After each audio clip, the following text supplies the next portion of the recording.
Good morning, everybody. It's Randy Byrd here for Tuesday Titans Live. And today I have a special guest, a good buddy of mine, and a real rock star photographer in many ways, and I'll tell you why, Nigel SKEET.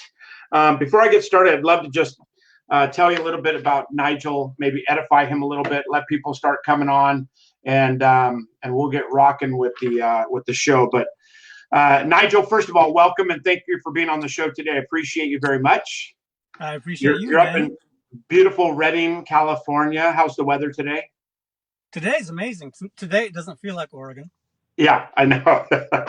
Yeah, it's been Oregon for the last month there, and you're welcome. I brought it with me and it stayed there. But Nigel was born in England, lived in Los Angeles for about 25 years, has two beautiful daughters. Are your daughters twins? Both of them. Both twins. You have one twin and the other one's not? Got two beautiful twin daughters, 9 years old. He has a lot of passion projects that I've been fortunate enough to follow Nigel with and see some of the stuff that we'll talk about today, like homeless rock stars and some other things that are really amazing that he's been involved with in the community. What I love about him, and this is maybe his pastime, if you will, but he was a rock star photographer, literally for the rock stars in the 80s. Some of the bands included, literally, if I named my favorite bands, it'd be at the list: AC/DC, Motley Crue, GNR, Guns N' Roses, Metallica, many others. He really is a beast with the camera. I've been fortunate enough to work with Nigel in some photography projects, and he is really a magician when it comes to cameras. And I'm sure that's going to have a little bit of the content and theme today that we're talking about. But for me, Nigel, the reason I invited you to the show is really your philanthropy work. The amount of things that you do for the community and for the better, that is your true passion. So I'd love to have, we'll talk a little bit about that today. Some of the content of my show is really to bring, in my vision and my vision of this show for the future, is to bring people on that really think of things a little differently. They think of ways that they can give back. And, people that I've invited to the show, and it doesn't matter if you're uber successful in specific fields, I guess, specific fields. It's really about the thought process and what goes behind people that come from that heart, that place of passion, and whatever they're doing. It could be real estate, could be housing, could be photography, could be, working with community stuff and activists. But whatever that is, that's what is important to me. So as we progress, I'd love to, get to hear about you a little bit, ask you a couple questions to kind of get the ball rolling a little bit. But welcome to the show. Anything you want to say first off? There's a difference between acquaintances and friends, and it takes a long time to actually make friends. And it's really good to consider you a friend, Randy. I appreciate that. I appreciate that very much. So, I'm sure people want to know about the rock star side of things. What was some of your funnest experiences or things that are most memorable from those days? You probably can't remember those days, or you packed them away on purpose. But I know you personally, and I know you're very cautious about what you say in social media because it stays there forever. So I get it. But if you could tease our community a little bit with that. Well, it's funny. No matter what I do, whether it be working with the homeless or working with Redding or working with whatever it may be, wherever I go, people always want to ask about the rock stars. Yeah, absolutely. They want to know about the rock and roll photography, and I'm like, well, wait, I'm here to help these homeless people. And I go, yeah, well, that's great, but tell us about Guns N' Roses. Tell us about what was the craziest thing you ever did. And to be honest with you, I started when I was 14 or 15, and I went to my first rock concert, which was AC/DC, and I took my camera, and I had no clue what I was listening to or what I was doing, but I was hooked. Right. So that's how it started, and it was that's easy how to it started. there. I mean, the pictures were horrible. My ears were bleeding for a week, but I just knew that that's what I wanted to do. So by the time I was 7, I started going to more concerts, and I got my first rock and roll pictures published when I was 17, and then just started working for the magazines in Holland, actually. That's pretty cool. And record labels. And then I got sent to LA a few times.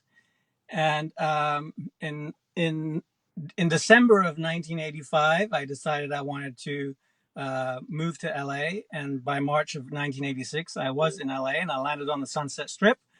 And that just became my life. It's like, wow. You know, what do you do on a Friday night? You go to 5 shows. You know, you go to the Whiskey, you go to the Viper Room across the street, you go to the Country Club, you go to the Roxy, and you just, you know, that's what you do.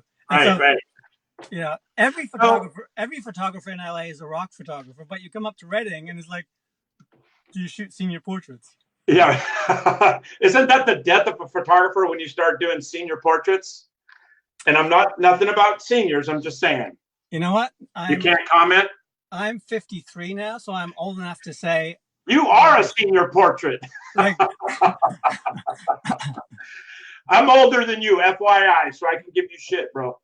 And you know me, I don't like shooting weddings. I'll shoot weddings under 3 circumstances: if they're a friend of mine, if they're far away. So like if somewhere you want to travel to, somewhere I want to travel to, or if there's a cake fight. Yeah, exactly. One of those 3 things. But I don't do your. Or if it's Randy Byrd and he promises to have live crawfish at the wedding. That's right. Yeah, that was a good one. Yeah, you didn't think I was going to bring that up, but I'm all about transparency, brother. Amy, welcome to the show. I see a couple people coming on and chiming in now. Thank you very much. Kim, thanks for being here. So, Nigel, I got a couple questions for you. So tell me, I know you're high-minded, but what are 1 or 2 books you're reading right now or you recommend? You know, do you read self-help books? What kind of books do you read? What's your jam? Well, even though I'm into the whole rock and roll thing and heavy metal, whatever, I believe the Bible is number 1, because that's the kind of book that you don't read, but it reads you. Interesting. So that's come up on 3 shows in a row now. That's pretty amazing to me that is what comes up. It shouldn't be surprising, but it is amazing to me. Well, you know, blessed are those who recognize the times, and the times are changing. Yeah. You know, to where when you, well, the Bible, you know, the Bible, I love the old Jewish rabbis, right? They don't even have a conversation of whether God exists or not. They don't bother with debating whether there's a God or not. It's like, he is, and what else do you got? Right. I got you. So you read the Bible. What else? Anything by Miles Monroe. Okay. And favorite author? My favorite business book is actually Shoe Dog by Phil Knight. I haven't heard of that. Shoe Dog? Shoe Dog. It's the story of Nike. Oh, okay. And it's an amazing book. It's you know, it's the story. I like success stories. I like, you know, the cool thing about rock stars, you know, people love rock stars when they've made it. Right. But they don't realize that rock stars, all of their life, they're the underdog. Right? They're always the underdog, especially when they're starting out. Your hair is too long. You're never gonna make it. Your music's too loud. No tattoos. Blah blah blah blah blah. Instead, you know, there's always this current going against them until they made it. Right? Hey, that's very interesting. So. And that's why you're always going after the underdog, aren't you? Always after the underdog. I've noticed that about you. Yeah, always after, and it's kind of cool reading the Shoe Dog by Phil Knight, because you realize that he was the underdog when he started out. Interesting. And the whole story of how Nike came about. You know as well as I do that companies and organizations, branding companies, spend millions of dollars studying Nike. Right. Well, when you read the book, how Nike started, it was just like, it would be like you and I deciding to, hey, you know, what are we going to call this company? I don't know. No. And they go, and, you know, Phil might literally have to go to a fax machine and a telex machine at a time and punch in the name of the company. And they didn't even know what it was going to be. And they said, what do you pick? Nike. What is it? I don't know. Oh, wow. What a trip. So tell me the name of the book again. Shoe Dog. Shoe Dog. Okay, cool. Shoe Dog. DAWE or what?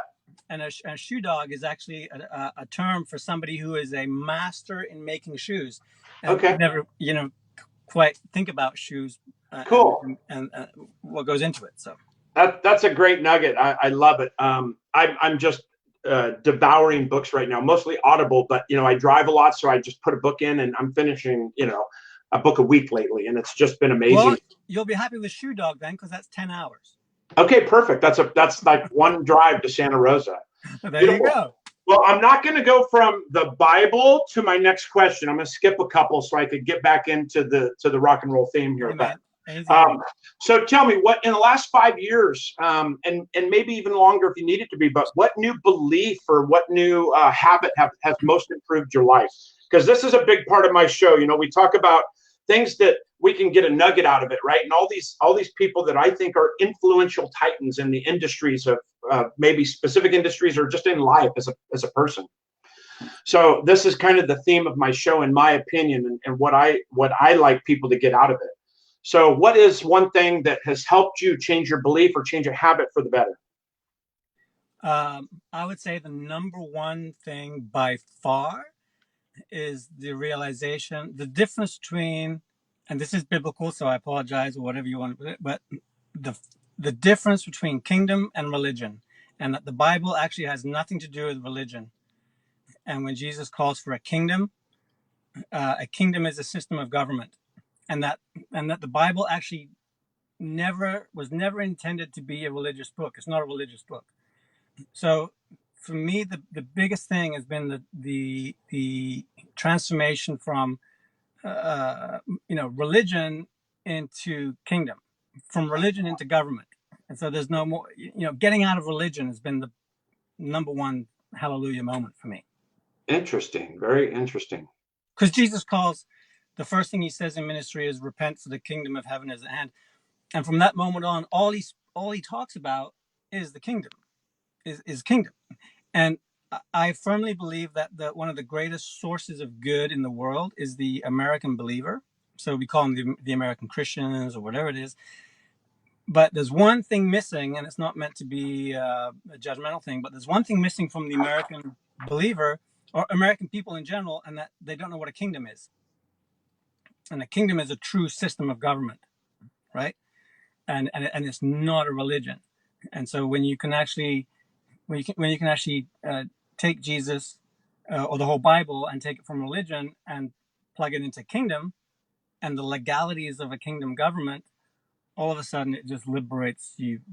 It's liberating beyond anything. Interesting, Nigel. I love that analogy. And you're from England, so how does living in the United States so long, what differs between us and maybe the English belief?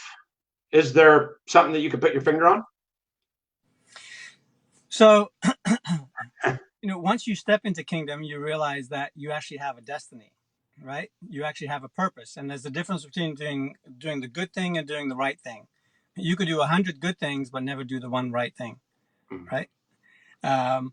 If it's not something that you're meant to do. So for some reason, I knew I belonged in California, even though I was born in England and I grew up in Amsterdam. For some reason, I always belonged in California, and I could never really understand it. But even the Bible is very clear that the first thing about your destiny is your location. Bible's always saying. Did you feel that as a calling? Did you feel that as like something to go with your business career, or was it? I never knew, dude. I can honestly tell you that up until about 2 years ago, 3 years ago, I was totally winging it. Really? A few years ago. Yeah, just totally winging it. Why am I doing this? I know people are excited when they hear I've photographed all these bands, but to be honest with you, man, I was at a point where, who is this serving? Like if I go shoot Van Halen, there's nothing in it for me, and there's nothing in it for them. I'm not contributing to the community. Interesting. I'm not contributing.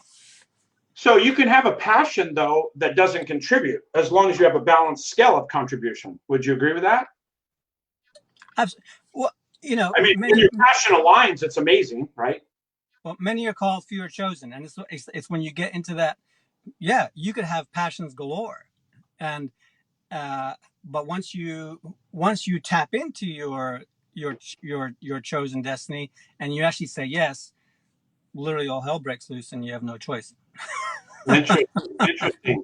You know, I would love to have another discussion with you around this personally, because this is a topic that I'm very passionate about personally, and I keep saying the word passion, but it's amazing that the things that we attribute to success in our lives, right, as we get older, and then now that I'm in my 50s, and you just mentioned you were too, all of a sudden the things that I felt like I needed that was directing me on my path was really just superficial. They were just egotistically being driven, or they were, making me feel good.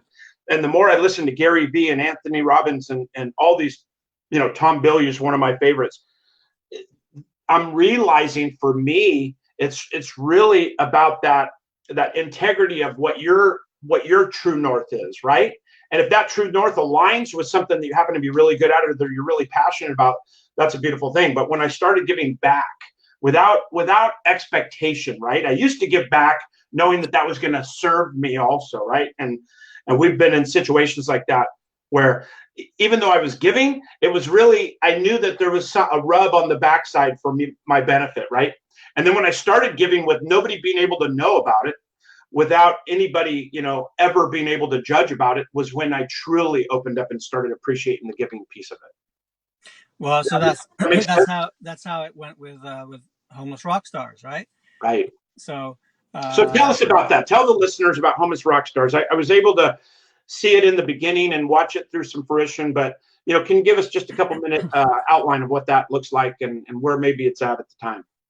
Well, so homeless rock stars, I can honestly tell you, is one of my calling. It's a true calling. Okay. And I know that because I'm still paying for it. 4 years later, right. I'm still paying for it, but it's like it's right here. So right. I photographed all these bands for so many years, and then and then got into California politics and California leadership. And one of the last things I did in LA was work with the LA City Attorney's Office and the District Attorney's Office, and they took on Skid Row, the whole homeless issue, and there's thousands of people there, and I was putting together videos for the courts of the felonies that happened on Skid Row. So we're talking videos of people getting killed and kidnapped and raped and all this stuff. And then I come to Redding and I open up a studio, and the first thing somebody says to me was, "Oh, you got to be careful of that homeless problem around here." And I was kind of looking around. I'm going, "What are you talking about?" And so, it struck me a little bit as bullying. So I kind of wondered what would happen if I was to bring a few homeless people into the studio and photograph them and interview them just like with a rock star. Right. Wonder what would happen. And it was an open mouth insert foot moment.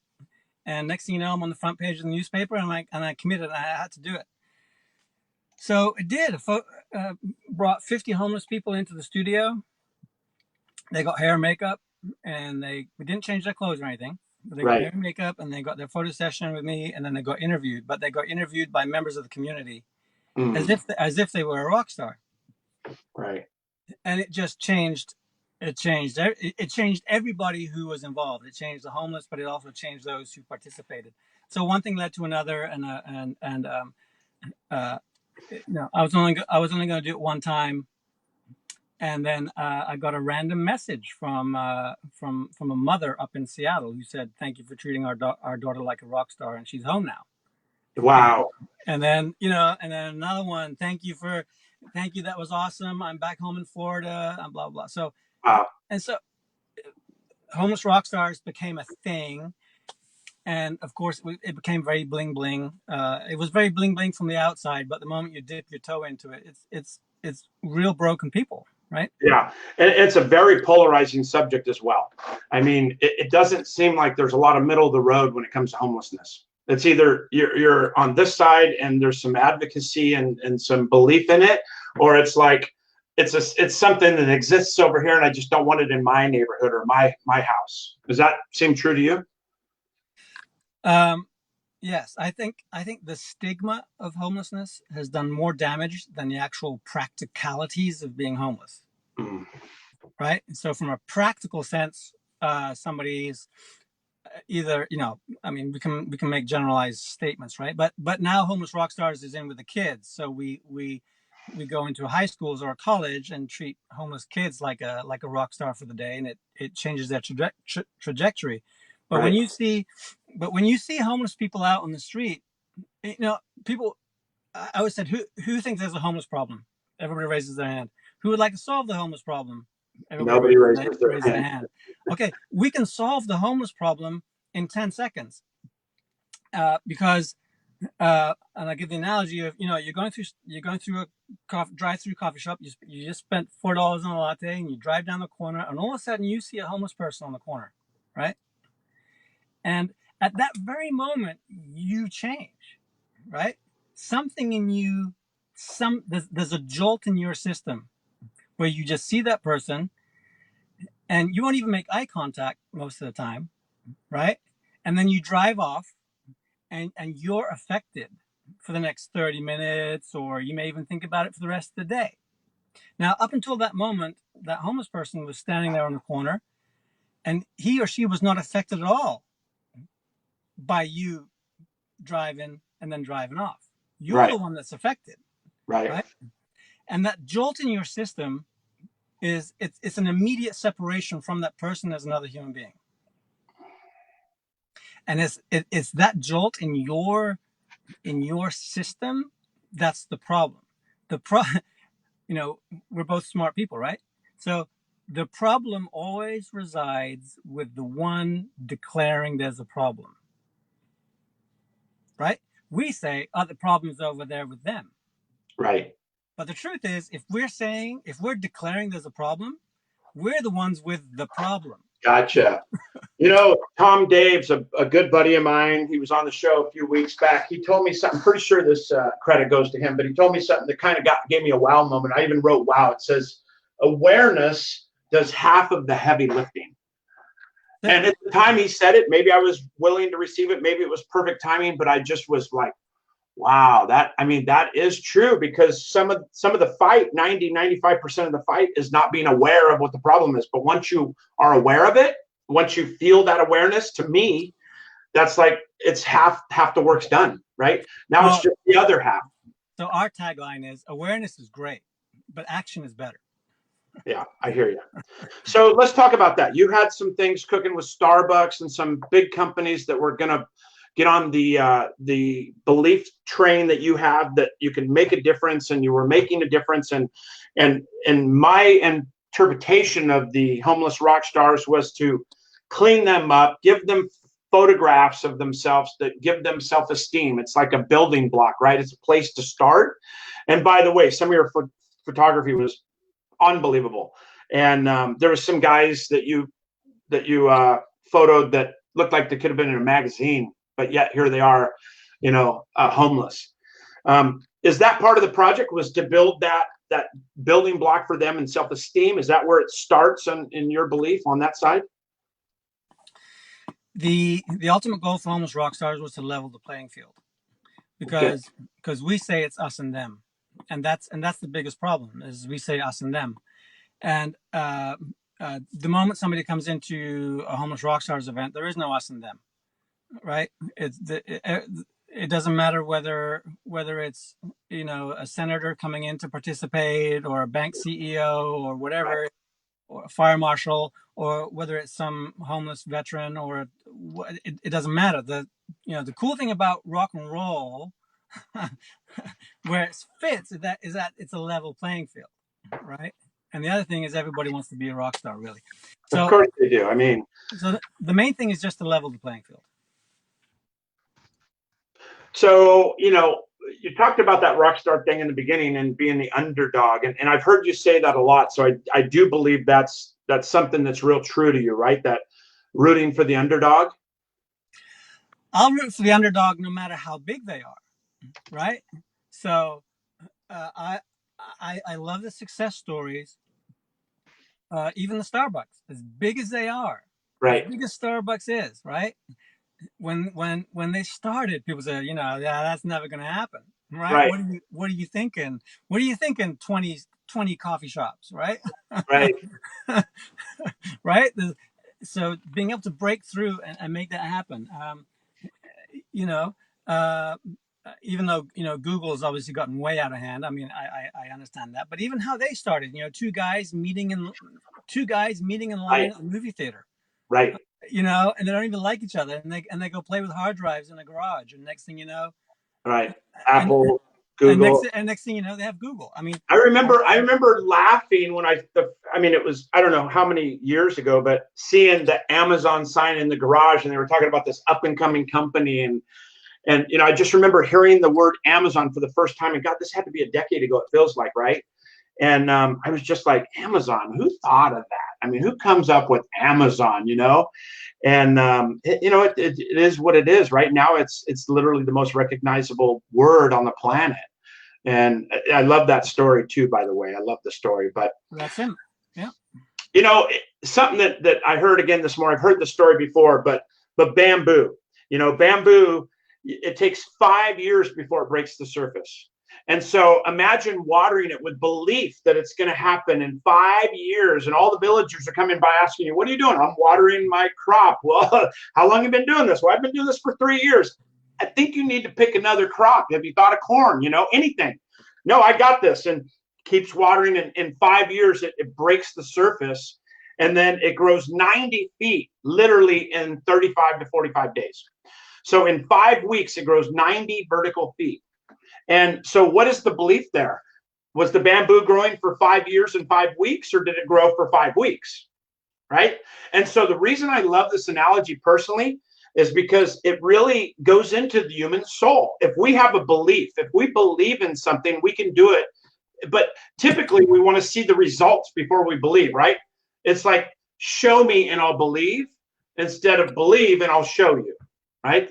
So for me, that's literally one of the things I coach to, I preach to, I believe in at the core, is because it's easy for us to look at adversity and challenges and things and give up on it, frankly. And I remember when I asked you about your bio and about you, it's your belief is not giving up, right? Well, if you're still breathing, there's still something for you to do. Yeah. Right. And so even the analogy with bamboo, right? So, so you asked me,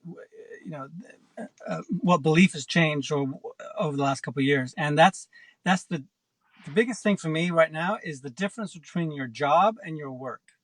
They're two different things, right? Hey, Janae. Hey, Jeanette.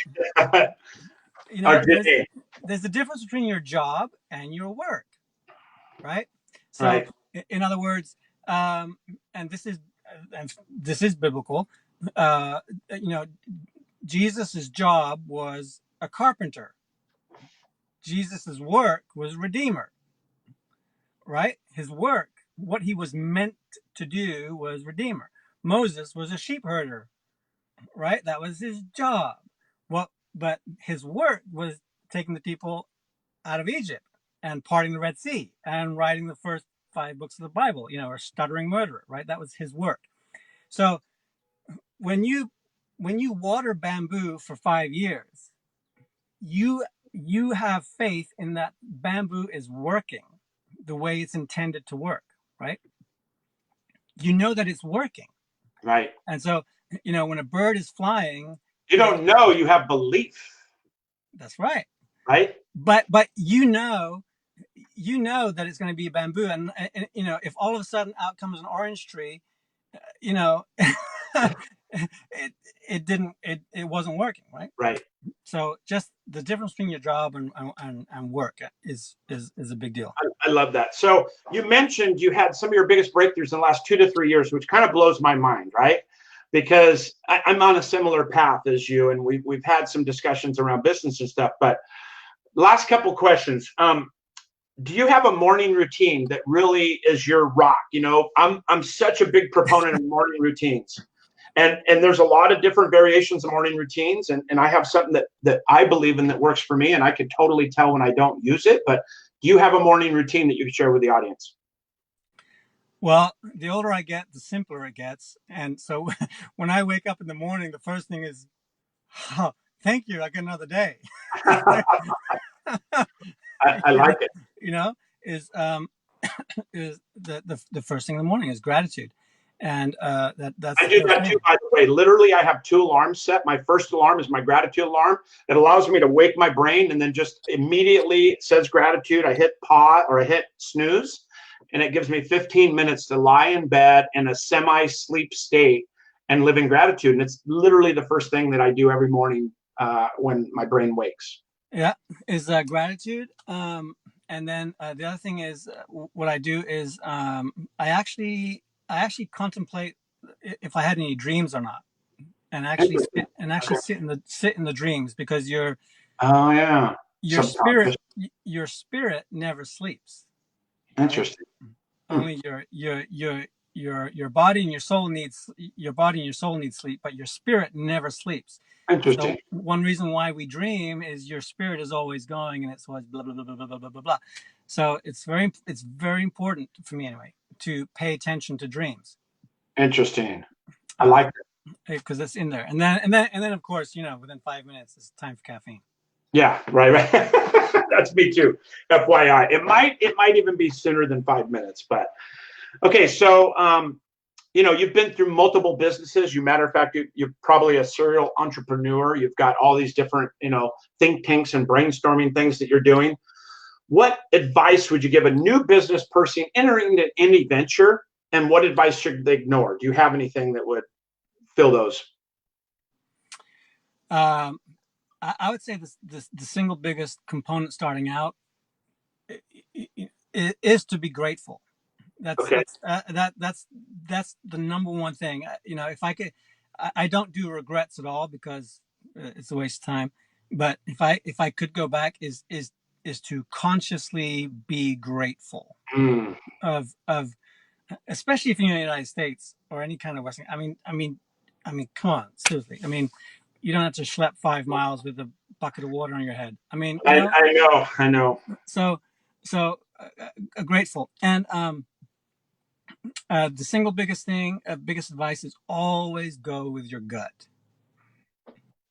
Always Jack go Welch, with your gut, even if it doesn't make sense, even if logic. it's your higher source giving you the direction you need. That's it. Always go with your gut. If you if, That could, that, like I said, these shows are so great because those nuggets are possibly the thing that makes a difference in somebody. I listen, like I said, a lot of Gary Vee, and once in a while I'll listen for like 18 minutes, and I'm like, that tied the gap that I had between this and that. That tied it, that then reinforces the other fabric of what I believe in, or a direction I'm heading, or like you said, choosing, following your gut rather than friends and all that stuff. The social media world we live in nowadays, it's there's so much influence on the outside that are affecting our direction and our decisions that, I think it's a challenge. I think it's a challenge for a lot of people of how many likes they get, how many people like them, and how many, all these things, rather than really shutting that noise off and getting true with yourself and picking what your passion is, what you're about. And I really, we talked about this in the beginning. I really think, the Bible is making a comeback, if you want to put it that way, because it forces you to shut everything off, because you realize this whole social media stuff is not even real. Right. Yeah. So the biggest advice I would say is always go with your gut. And the biggest thing not to do is just never give up. Is never give up. Right. I love that. Well, it leads me to my last question, my friend. It's been a great interview. I really appreciate you being here today. And, you are a real badass in my mind, especially, and you're very humble. I appreciate that. But your trajectory and what you've been exposed to and stuff, it's that of legend, in my opinion. And I think that lends to you coming to a place to where you are now, where you start having these enlightening breakthroughs at this stage of life. And I could really, really respect that piece of it.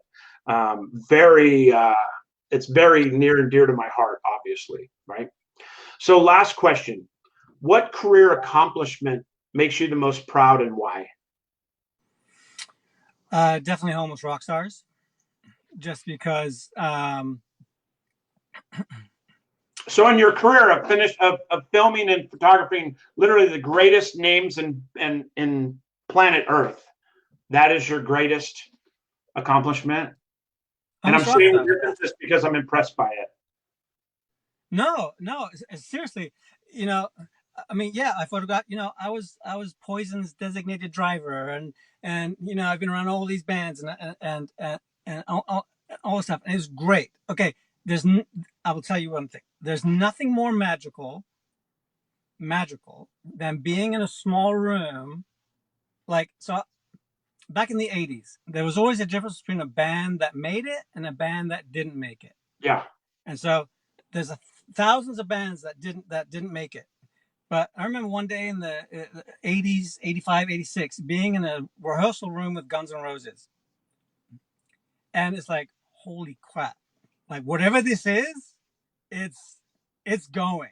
Yeah, right? Bottle it. You feel it. You feel it. Right. This is before they took off, before they made. Yeah, they were just doing the Appetite for the Destruction album, and they were playing the Roxy, and they were playing all these things, and it was insane.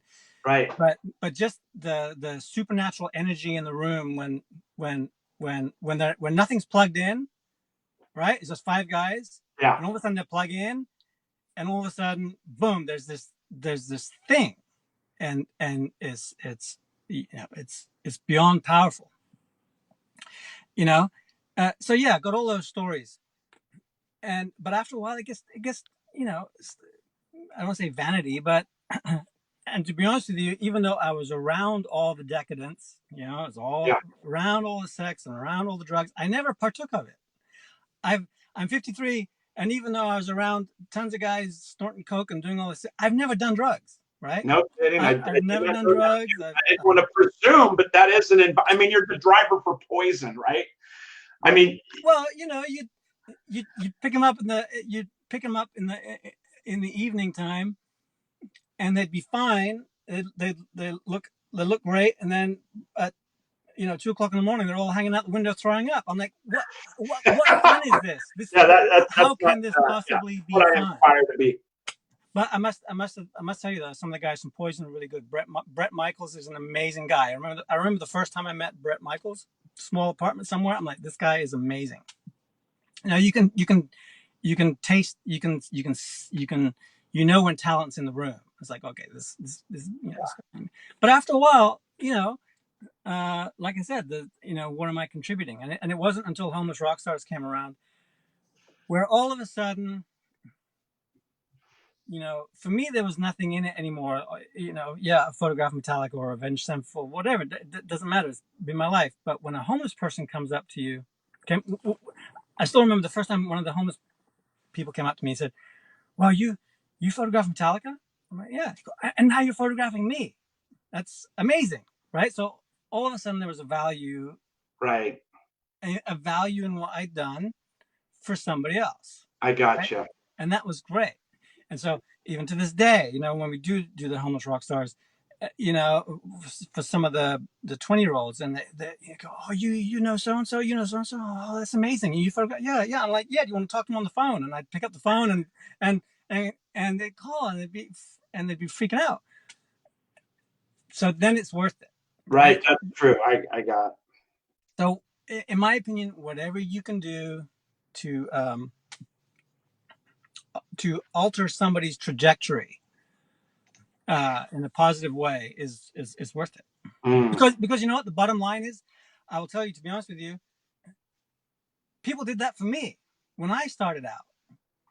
Okay, I don't know how much time you have, but I'll tell you my life-changing story when my life changed, and I was 18 or 19, and I started taking pictures of bands, and I had no clue what I was doing.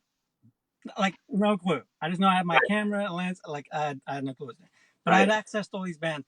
And I remember going over to London and I was shooting this band. I was going to shoot this band called Warrior, and they're a Southern California band, and they were in London. And I had a couple of photographer heroes, photographers who'd gone before me.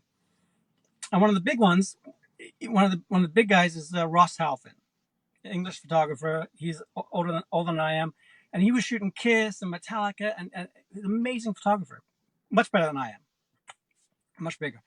Anyway, I show up to shoot this band called Warrior backstage. And the manager goes, you know what? Can you wait until Ross is done? I'm like, Ross? Ross Halfin, right? I said, yeah, sure. And so Ross Halfin's shooting the band, and he turns to me. He said, do you have any lights? I said, no, I don't have any lights. I don't know what I'm doing. He goes, do you want to use mine? Wow. I go, sure. And he hands me the cord, right? And I don't know what I'm doing. So he even plugs the cord into my camera. And I take pictures of this band, and the pictures came out great because he handed me his lights. Right. He didn't do that. So that picture ended up on the back cover of a rock magazine. And next thing you know, about 2 weeks later, I get a phone call from a guy in London, and he says, "Yep, hi, I'm so and so, and I'm Ross Halfin's agent." Oh. And I see this picture with your name on it, but it looks like Ross Halfin's picture. And I said, well, Ross let me use his lights.